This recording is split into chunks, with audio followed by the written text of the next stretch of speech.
Notem o tema da mensagem de hoje, abençoados. Os benefícios da ressurreição de Cristo.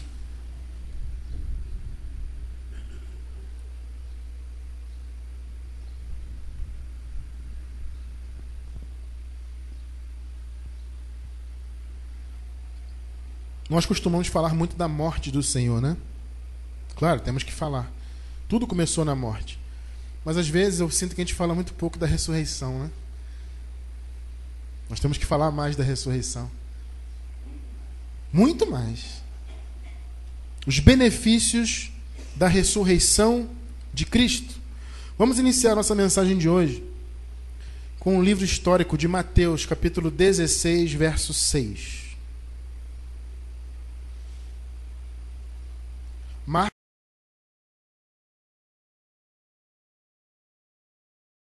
16, versículo 6.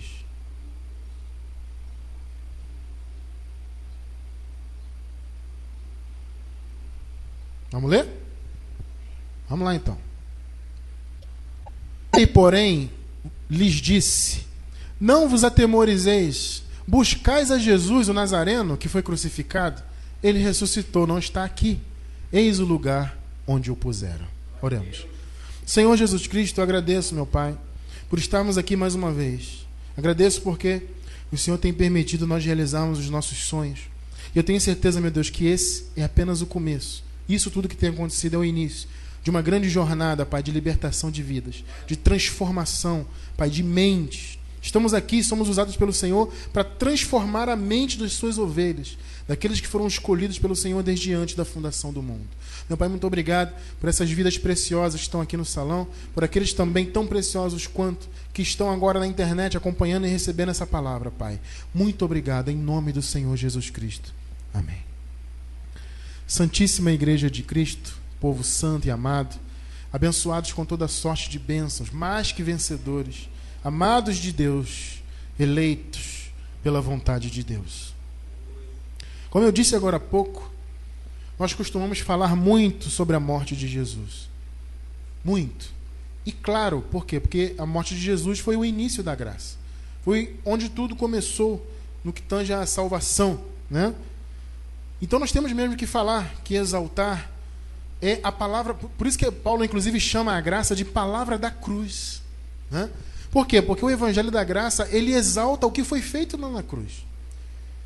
A palavra da graça, ela evidencia tudo que foi realizado ali. Nós, abençoados, que viemos da religião, muitos de nós que estamos aqui, muitos dos que estão aí pela internet, nós antes víamos muito Jesus do ponto de vista carnal. Ou seja, Jesus como um hebreu, como um judeu, né? Que viveu ali na Galileia, viveu naquele espaço físico e realizou milagres, fez coisas extraordinárias, que, claro, são coisas que foram realizadas, que exaltaram a Deus, são coisas maravilhosas, que realmente nos mostram que o Jesus foi o próprio Deus manifestado em carne aqui na terra. Tudo isso é maravilhoso. Mas nós, naquela época do sistema religioso, nós víamos muito isso. Então, quando íamos estudar, era sempre: Jesus andou sobre as águas, Jesus curou a mulher com fluxo de sangue, né? E Jesus fez isso, Jesus foi para o deserto, e, sabe, os pregadores fazem verdadeiras teses, né, teológicas, porque o deserto significa isso, porque não sei o quê, e o diabo. Era sempre isso, né? E muitas das vezes nós não enfatizávamos a cruz. Olha, eu vou falar para vocês sinceramente, nos 20 anos que eu passei no sistema religioso, eu realmente não me lembro, posso até estar sendo desonesto em termos, né, de estar falando alguma coisa aqui errada, mas eu particularmente não me lembro de ver algum pastor exaltar o que foi feito na cruz. Eu não me lembro mesmo. Se eu forçar minha mente aqui, dificilmente eu vou lembrar algum pastor. Tudo bem, pode até ter falado, né, esporadicamente aqui e ali, mas eu nunca vi nenhuma congregação, pelo menos acho que eu participei antes, enfatizar a cruz. Sempre enfatiza o quê? O antigo pacto, sempre enfatiza Jesus de Nazaré, sempre enfatiza obras da lei, sempre enfatiza ordenanças de homens, que pode, que não pode, é proibido, é pecado. Era sempre isso, né? E eu não me lembro realmente de ver um estudo profundo, sabe? A não ser na época, quando eu fui da Igreja Batista, por exemplo, né, tinha lá uma semana que eles faziam a tal da palavra da cruz. Aí estudavam lá as 7 palavras que Jesus falou na cruz. Está consumado. Como é que é? Estou com sede. Aí eles pegavam, cada pastor vinha, pegava uma dessas frases e ficava esmiuçando. Isso significa isso, significa aquilo. Eu nunca vi um pastor falar assim, gente, está consumado significa que você está salvo para sempre. Que tudo já foi feito. Eu nunca vi. Então era sempre aquelas coisinhas teológicas, né? Aquelas bobagens. E a gente ficava ali vendo aquilo e todo ano a mesmíssima coisa. E não saía daquilo. Então eu nunca vi as pessoas enfatizarem a cruz. Só a graça, só o Evangelho da Graça enfatiza a cruz. Só que, abençoados, eu penso que é um erro enfatizar apenas a cruz. E você vai ver isso. Porque, na verdade, a obra de salvação, ela é composta de 2 atos fundamentais: a morte e a ressurreição. Aqui no texto histórico, é lindo isso aqui, né? Se você for observar. É uma experiência que... Tenta se colocar nisso aqui. Aqui estava, se você ver o contexto, você vê as 2 Marias e Salomé, se não me engano, chegaram, né, para ungir o corpo de Jesus. Né? Então, haviam adquirido lá aqueles óleos, né, que tem aromas e tal. Era um costume, né, cristão naquela época, para ungir o corpo, aquela coisa toda. Quando eles chegaram no sepulcro, eles encontraram um camaradinho lá sentado. Estava lá tranquilo. Um anjo de Deus, né?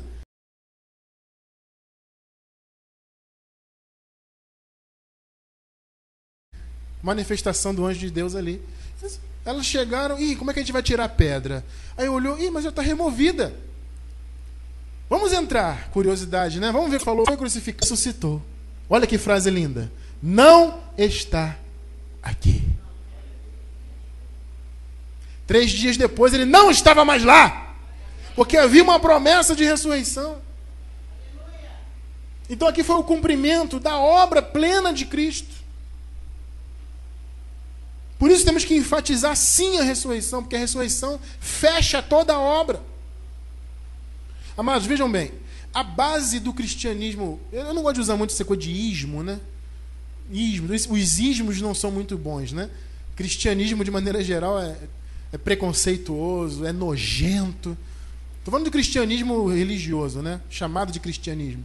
Sabe, dá nojo, você vê as mensagens que são pregadas, é só preconceito, é só legalismo, sabe? Então, o hinduísmo, pensa aí, que mais de ismo que tem aí? Islamismo, os ismos não são muito bons, né? Mas vamos dizer então a fé cristã, não vamos taxar de cristianismo não. A base da fé cristã, a fé genuína, tá? Sem sombra de dúvidas, não é a morte de Jesus. Ei, Cristiano tá maluco. Como assim não é a morte? Não, a base é a ressurreição. Sabe por quê, abençoados? Sem a ressurreição, a vinda de Deus ao mundo, na pessoa de Jesus, a sua morte na cruz e a sua morte na cruz não teriam nenhum sentido. Se Jesus não tivesse ressuscitado, a obra não teria sido completa. Essa obra que nos restaurou do ponto de vista espiritual, ou seja, restaurou os eleitos de Deus, que nos deu salvação, que nos reconciliou com o santo Deus, Criador de todas as coisas. Se a ressurreição não tivesse ocorrido, tudo que Jesus havia feito antes, inclusive a sua morte, não teria valor algum. Então a base da nossa fé é a ressurreição. Mas eu louvo a Deus, abençoados, que a ressurreição ocorreu. Ela selou a obra de Deus. Quem recebe aí? A ressurreição aconteceu. Sabe? Por isso que Paulo, escrevendo aos Coríntios, ele expressou com alegria a vitória sobre a morte. 1 Coríntios 15, 55, veja só. São perguntas retóricas de Paulo aqui. 1 Coríntios 15, 55. Vamos ver? Olha só o que Paulo fala ali. Onde está, ó morte, a tua vitória? Onde está, ó morte, o teu aguilhão? Por que Paulo pôde perguntar aquilo ali? Porque Jesus venceu a morte. onde está a morte, a tua vitória? Aliás, é bom explicar, hein? Em algumas versões bíblicas, essa palavra aqui aparece inferno. É bom explicar isso aí. Onde está a morte, a sua vitória? Onde está o inferno, o teu aguilhão? É um erro grotesco. Por quê? As duas palavras no grego, as duas mortes que aparecem, é a mesma palavra. É thanatos. É morte. É muita vontade de fazer a pessoa ter medo de inferno, né? Fala a verdade. O cara traduz isso, não vou botar um inferno. É a mesma palavra, mas ele botou morte em cima e inferno embaixo. Então cuidado se a sua versão bíblica aparece inferno. É morte duas vezes aqui. Tá? Onde está a morte, a sua vitória? Onde está a morte, teu aguilhão? O aguilhão é aquele instrumento pontiagudo, né? É de ferro, usado para conduzir boi, por exemplo. Né? E também era usada, a palavra no grego também significava o ferrão de alguns insetos, por exemplo, da abelha, né? É o aguilhão. Então Paulo usa isso como se fosse assim, olha, onde está a morte? O que você pode fazer agora? Do ponto de vista espiritual e eterno, hein, gente? Que alguém pode pensar, mas apóstolo, nós ainda morremos no corpo. Claro, esse corpo aqui é corruptível. Estamos falando da morte eterna. Jesus venceu as duas, a morte física e a eterna. E em breve a morte física também vai acabar. Quem recebe essa palavra? Então ele pergunta, onde está a morte, a sua vitória? Onde está a morte, o teu aguilhão? Por quê? Porque Jesus ressuscitou. Então o que diferencia, meu irmão, a fé cristã das demais religiões é justamente o fato de Jesus ter ressuscitado.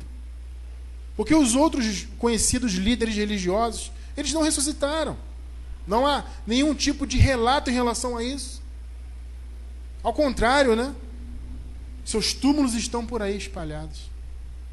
Os arqueólogos ficam aí procurando o túmulo de Jesus. Não vão achar nunca. Nunca! Porque ele ressuscitou. Amém, amém ou não amém? Amém. Então, abençoados, Jesus de Nazaré morreu, no terceiro dia se manifestou, e ele se manifestou de uma outra maneira. Como? Como que ele se manifestou? Quando ele ressurgiu, ele era Jesus de Nazaré? Jesus ressuscitado, glorificado. Uma outra manifestação. Só o Evangelho da Graça nos faz perceber isso. E é curioso, se observar na história, a manifestação de Jesus depois da ressurreição é tão outra, que até a aparência física dele era outra. As pessoas não reconheciam. Esse Jesus, não, esse aí não é Jesus. Não teve um personagem que teve que tocar para... Quem? Tomé. Jesus de Nazaré andou com eles durante 3 anos, pelo menos, de ministério. Como é que eu, depois de 3 anos, eu não vou reconhecer? É porque estava completamente diferente. Outra aparência, renovado. Então, não, mas não pode ser Jesus. Deixa eu tocar aí para ver se é ele mesmo. Então, Jesus ressuscitou e é uma outra manifestação. E a palavra da graça, abençoado, nos faz pertencer a essa manifestação. Às vezes, queridos, as pessoas questionam, até pela internet, poxa, vocês quase não falam da história de Jesus de Nazaré. Gente, nós respeitamos muito a história de Jesus de Nazaré. Sabemos que foi necessária a sua manifestação, inclusive sendo um judeu por causa das promessas de Deus, né, anteriores. Então ele veio com sangue israelita para se cumprir as promessas de Deus. A história é linda, é maravilhosa. Amém. Mas a gente não pode focar em Jesus de Nazaré. Como antes, curou, como eu falei, né? Mulher de fluxo de sangue. Ele debateu lá com o diabo, né? E foi para o deserto e jejuou. E fica só nisso. Não, temos que focar na cruz e na ressurreição. Nós aqui pertencemos ao outro. Amém. Romanos 7,4, anota aí. É bom sempre ler. Esse versículo aqui é um dos clássicos aqui do nosso ministério, né? A gente lê quase todo o culto, né? Mas tem que ler, né? Sempre tem gente nova aí assistindo, aprendendo agora, né? Olha só o que o apóstolo ensina aqui. Romanos capítulo 7, verso 4. Assim também vós, meus irmãos, fostes mortos em relação à lei. Tão fraquinho esse amém, né? Acho que o pessoal da internet está mais empolgado, né? Assim também vós, meus irmãos, fostes mortos em relação à lei. É só se ensaiar que dá certo. Pessoal, tá fraco, hein? Mas vai melhorar, é o calor, né? Por meio do corpo de Cristo, ou seja, o corpo de Cristo morreu. Amém ou não? A lei morreu. Para pertencerdes a outro. Eu sempre digo isso aqui. Esse versículo foi um dos que mais explodiram o meu cérebro, né? Eu estava lendo lá, estudando, de repente, pum, né? Olhei assim, cérebro em tudo que é lugar no teto. Explodiu a cabeça, porque eu falei, mas como assim outro? Que negócio é esse de outro? Não é só um? É só um Deus, que se manifesta de maneiras distintas. Então ele se manifestou em carne como Jesus de Nazaré para morrer, para derramar o sangue, que segundo a lei, sem sangue não haveria remissão de pecados. Então Deus precisou derramar o sangue, né, para que houvesse remissão, para que a lei fosse cumprida. Só que ele ressuscitou, outra manifestação. Agora nós pertencemos ao outro. Por isso que aqui não tem esse papo de vamos jejuar porque Jesus jejuou. Isso não tem sentido. Vamos batizar porque Jesus batizou. Isso não tem sentido. Isso foi antes da cruz, foi Jesus de Nazaré. Vamos sacrificar porque ele sacrificou. Vamos conversar com o diabo porque ele conversou. Ficar procurando diabo para conversar é perigoso, hein? Sabe, gente, as pessoas ficam imitando Jesus de Nazaré, não entendendo que nós pertencemos ao outro. Aí pergunta assim, mais abençoado, que outro? Aí responde aqui, ó, aquele que ressurgiu dentre os mortos, a fim de que frutifiquemos para Deus. Nós pertencemos ao outro para frutificar para Deus. Então essa ressurreição trouxe até esse benefício, né? De você não ter mais que imitar Jesus de Nazaré, viver, né, pagando preço e cumprindo as obras da lei. Fomos libertos disso. Pertencemos àquele que ressuscitou. Então, abençoados, a ressurreição de Cristo nos trouxe grandes benefícios. Como eu disse, ela selou a obra completa de Deus. Se Jesus não tivesse ressuscitado, a morte não teria nenhum efeito. Nenhum efeito. Ia morrer, poderia até ter algum destaque histórico, né? Passou aqui um judeu aí que, né, falou umas coisas bacanas, fez umas curas aí e ficou por isso mesmo, né? Destaque histórico não significa nada. Então ele morreu, nós enfatizamos bastante o que foi feito na cruz. Repito, até porque a palavra da graça é a palavra da cruz, mas temos que exaltar também a ressurreição, porque ela trouxe muitos, muitos benefícios. Vamos ver alguns deles então? Amém. Ou vamos parar por aqui? Não, continua, né? Vamos continuar. Vamos ver o primeiro. Primeiro exemplo que nós vamos citar aqui de benefícios da ressurreição de Cristo. Libertação definitiva dos pecados. A gente fala, né? Jesus morreu pelos pecados. Sim, ele morreu pelos pecados. Mas, na verdade, o termo mais correto é ele ressuscitou pelos pecados. Esse é o certo. Vamos ver? 1 Coríntios 15, 17. 1 Coríntios 15, 17. Mensagem de hoje, os benefícios da ressurreição de Cristo. Primeiro benefício que vamos falar aqui, libertação dos pecados. Você vai dizer assim, mas Cristiano, o pecado existe, as pessoas estão aí errando na carne e tal. Estamos livres dos pecados, no que tange a condenação. Ou seja, o pecado está na carne, a carne ainda erra o alvo. Sim, mas isso não nos condena quanto à eternidade, não mais. 1 Coríntios 15, 17, veja. E se Cristo não ressuscitou, é vã a vossa fé. Aí o que eu falei no início? Se Jesus não tivesse ressuscitado, a sua fé seria inútil. Apesar da morte. Inútil. Acreditar num camarada que morreu e ficou para lá? Que sentido tem isso? Então, por isso o apóstolo está dizendo, se ele não tivesse ressuscitado, seria vã a nossa fé. Agora veja a parte segunda do versículo. E ainda permaneceis nos vossos pecados. Note, permanecer no pecado implica em não ter havido ressurreição. Está claro isso aí ou não está? Houve ressurreição, logo não permanecemos nos pecados. Por isso que Deus olha e nos vê abençoados, salvos. Mas a carne ativa vai colher as consequências do que você fizer. Mas quanto à salvação, não afeta. Por isso que em Hebreus capítulo 9, verso 26, diz que o Senhor aniquilou o pecado. Aniquilar naquele texto significa abolir, ou seja, tornar ultrapassado, obsoleto, sem efeito. Então, a obra má existe? Existe. A carne ainda pratica? Pratica. Mas ela não tem efeito de condenação, justamente porque Jesus ressuscitou. Então, abençoados, estar debaixo do pecado, como a religião informa aí que as pessoas estão, isso implica em não ter havido ressurreição. Consequentemente, quando as pessoas afirmam que as outras estão em pecado, vem aqui pecador, aceita Jesus porque você está em pecado. Quando a pessoa fala isso, abençoado, ela cria um grande problema para a mensagem de Cristo. Porque ela diz, você está em pecado, então Jesus não ressuscitou. Quando um pastor sobe num púlpito, por mais bem intencionado que ele seja, porque, gente, existe sim religiosos, pastores, homens, padres, bispos, que são bem intencionados. São pessoas de bom coração, que querem o melhor, mas não têm revelação. Então, por mais bem intencionado que um líder religioso seja, quando ele sobe num púlpito, fica atrás de um púlpito e prega, e diz que está em pecado, olha, Deus, você vai ser condenado, olha, se você não aceitar Jesus, já vai para o chamado tal de inferno, né? E vai perder, vai se queimar eternamente. Tudo isso é balela, isso não existe. Mas eles dizem, apesar de não existir. Quando um líder religioso faz isso, por mais bem intencionado que ele seja, ele está dizendo que Jesus não ressuscitou. Ou que a ressurreição não teve efeito algum. Está claro ou não está claro isso aqui?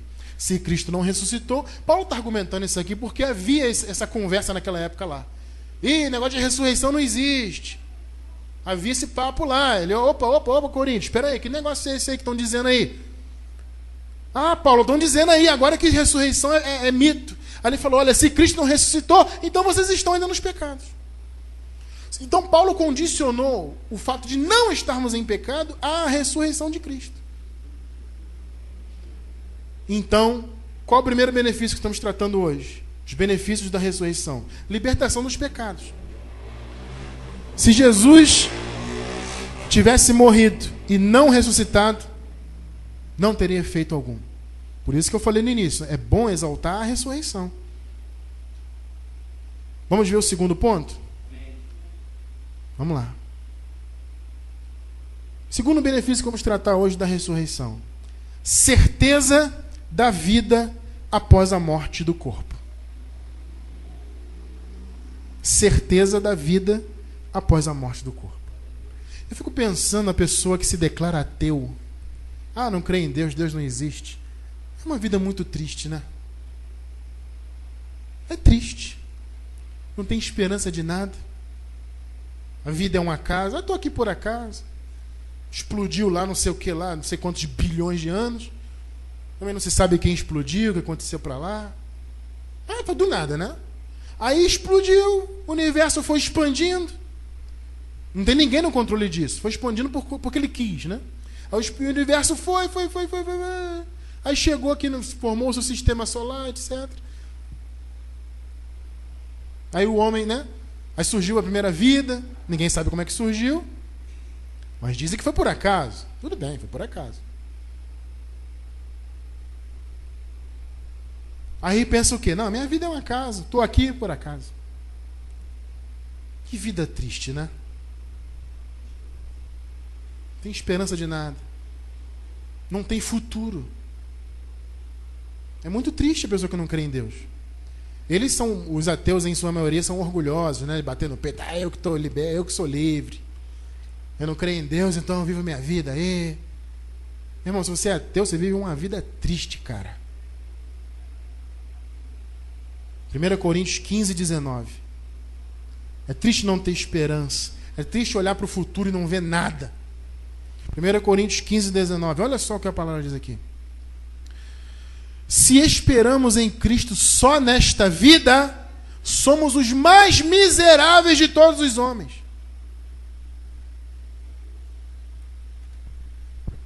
Quem é ateu, desculpe aí, mas tem uma vida miserável. Sou eu que estou falando? Aqui, ó.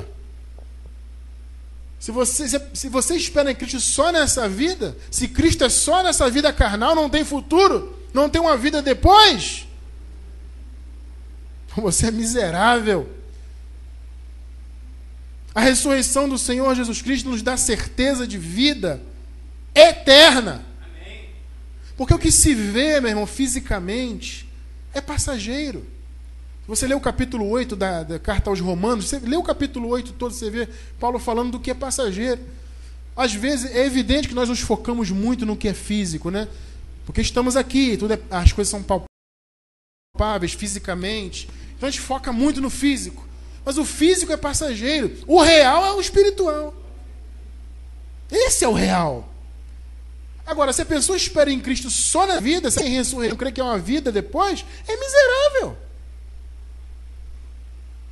Então, pessoal, se Jesus não tivesse ressuscitado, não haveria esperança de uma vida futura e eterna. Porém, o Senhor ressuscitou dentre os mortos. E Ele nos dá essa esperança infalível, que vamos viver com Ele para sempre. É um plano perfeito de Deus. Na verdade, abençoado, se você ler a palavra com atenção, e em graça nós fazemos isso, você vai ter a certeza de que nós, na verdade, já passamos da morte para a vida. A morte física é uma ilusão. Tudo bem, o corpo vai.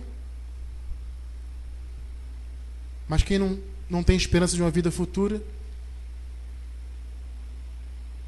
Ora, quem tem sabe, o corpo físico vai. Mas o espírito já está com Cristo em Deus. Você que crê, você que está na internet, já passou da morte para a vida. É promessa de Deus. Por isso que apesar de haver morte no corpo ainda, por causa da falibilidade do corpo, né, da carne, apesar disso, Paulo perguntou, onde está a morte, a sua vitória? Porque Jesus ressuscitou. João 5,24, promessa aqui de Jesus. Olha o que Jesus falou aqui. João 5,24. Em verdade vos digo, que quem ouve a minha palavra, quem ouve? A ovelha. Ele está falando de ovelha. Quem não é ovelha, não ouve. Ele falou, as minhas ovelhas ouvem a minha voz, né? Em verdade vos digo que quem ouve a minha palavra, ou seja, quem é a ovelha, e crê naquele que me enviou, tem o quê? A vida eterna. Está escrito. Não entra em juízo. Aí isso aqui bate lá com o que Paulo falou, né? Nenhuma condenação há. Você vê que o que Paulo falou bate certinho com o que Jesus ensinou antes. Não entra em juízo. Não tem juízo. Não para salvação, hein? Mas já passou da morte para a vida. Já passou. Por isso que a palavra diz em Colossenses 3, versículo 3, que nossa vida já está escondida com Cristo. Então, esse mundo terreno é ilusão, abençoado. A gente não tem que focar no que é físico. Andamos por fé, não pelo que vemos. Já passamos da morte para a vida. Por que nós temos essa certeza? Porque Jesus ressuscitou. Então, o benefício da ressurreição de Cristo, um deles é esse. É ter certeza que há uma esperança para o porvir. A existência, meu irmão, que nós temos agora é um estágio. O Senhor permitiu, o Senhor, pela sua vontade, nos manifestou nesse mundo. Mas é um estágio, é um degrau. Porque, na verdade, uma grande realidade nos aguarda no porvir. Algo inimaginável, que não passou na mente de nenhum homem.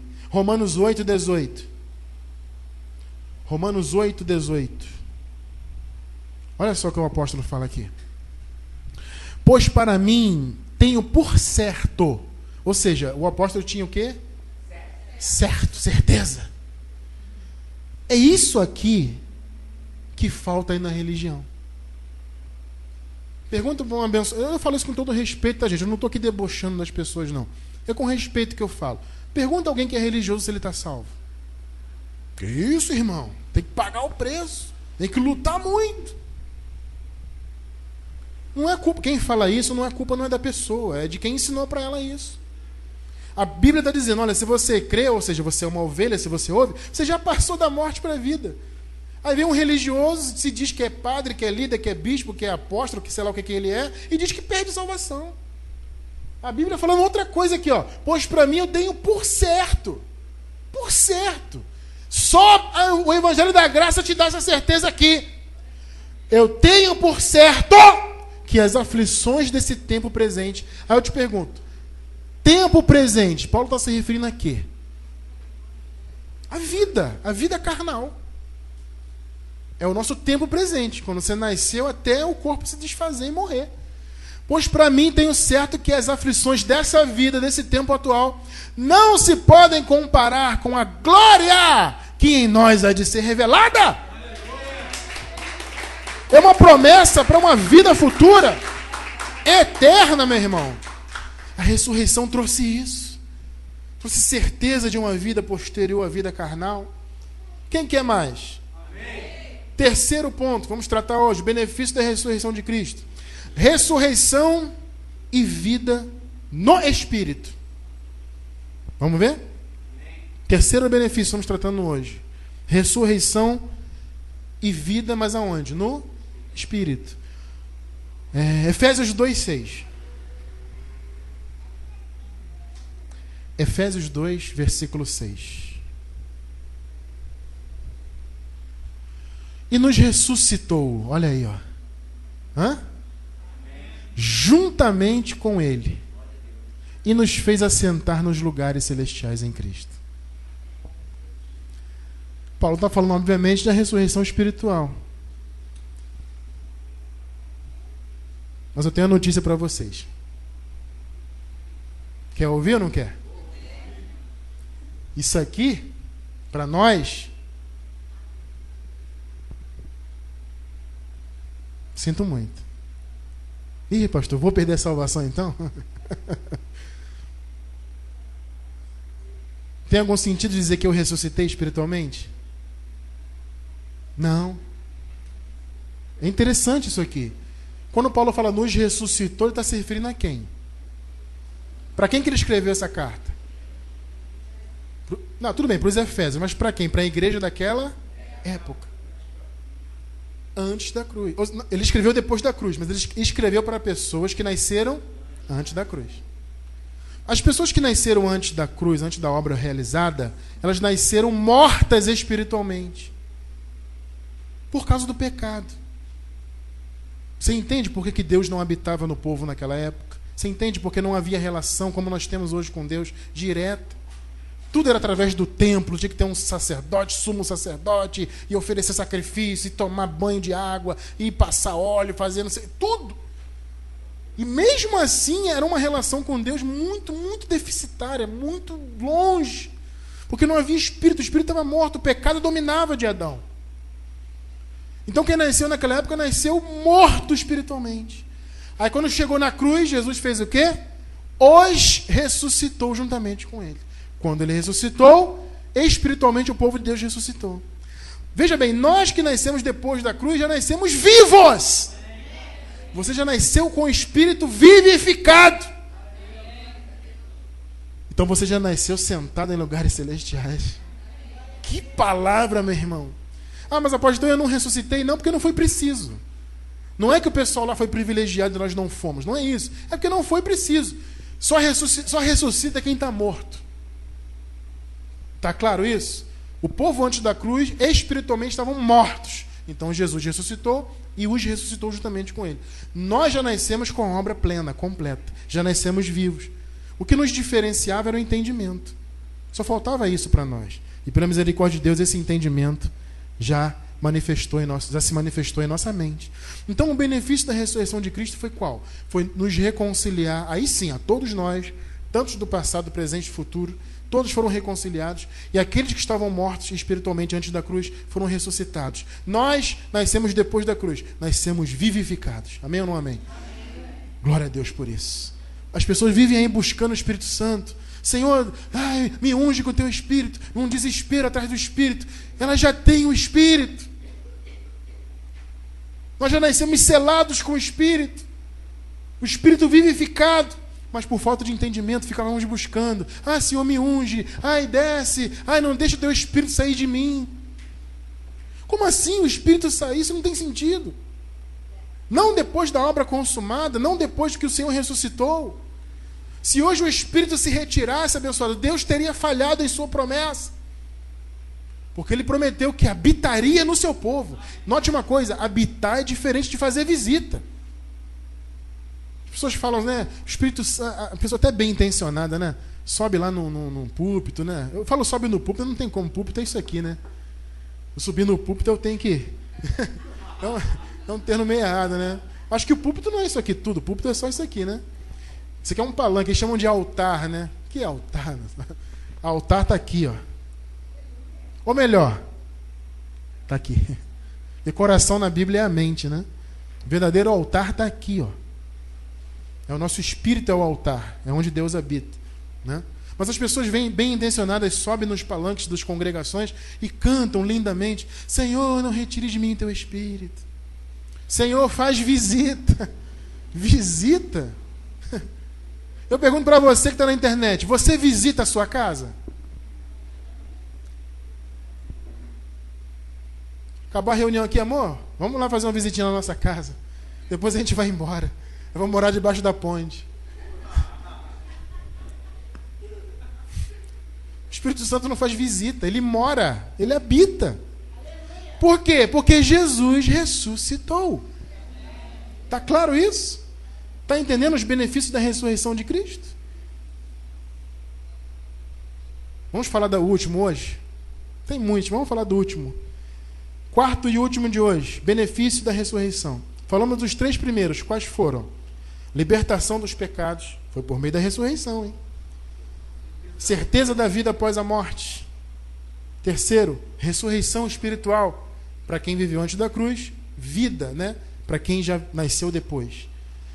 Quarto, a nossa definitiva, tudo que Jesus fez foi definitivo, justificação. Por isso que ele falou, olha, quem crê, quem ouve e crê, já passou da morte para a vida, não entra em juízo. Por que não entra em juízo? Por quê? Porque já foi justificado. O que é ser justificado? É ser tornado inocente. É ser inocentado. Então a pessoa vai lá, é acusada de um crime, né? Aí alguém entra lá com uma representação, um Ministério Público, ou o que quer que seja, para acusar a pessoa. Aí entra lá, tal, a pessoa vai para ser julgada. Não tem prova nenhuma contra ela, não tem prova, não tem como provar. O que o juiz faz? Está liberado. Está inocente. Irmão, você que está na internet, espiritualmente, você já foi tornado justo. Você foi justificado para sempre. Então você não tem que ter medo. O juízo. Eu vou estar diante de Deus. Será que Ele vai mandar me afastar? Será que Ele vai me jogar fora? Nunca! Aliás, Jesus falou o quê? As minhas ovelhas ouvem a minha voz, me seguem, eu as conheço. Eu lhes dou a vida eterna, jamais perecerão, e ninguém as arrebatará da minha mão. Nada pode tirar você das mãos de Deus. Nada. Isso é o quê? Que você não entra em juízo. Você não entra em juízo, já está justificado. Já foi inocentado. Romanos 4, 25. Então, o quarto benefício da ressurreição de hoje foi esse. É esse. A nossa definitiva justificação. Romanos 4, 25 diz: o qual foi entregue, Jesus, né, por causa das nossas transgressões, e ressuscitou para a nossa justificação. O que aconteceu para que nós fôssemos justificados? Ele ressuscitou. Você vê a importância de se enfatizar a ressurreição? Fala-se muito da morte. Claro, a morte foi o início da obra, mas a ressurreição foi a conclusão, foi o selo definitivo da nossa bênção completa. Então hoje eu posso olhar no espelho e dizer: eu sou um abençoado com toda sorte de bênçãos. Todas as bênçãos espirituais estão na minha vida. Por quê? Porque Jesus não só morreu, Ele ressuscitou. Então com isso eu tenho certeza de vida após a morte do corpo. Amém ou não amém? Eu tenho certeza que eu fui reconciliado. Eu tenho certeza que eu fui liberto definitivamente dos pecados e justificado para sempre. Assim é, porque assim disse o Senhor. Louvado seja Deus. Obrigado, Pai, pela sua ressurreição.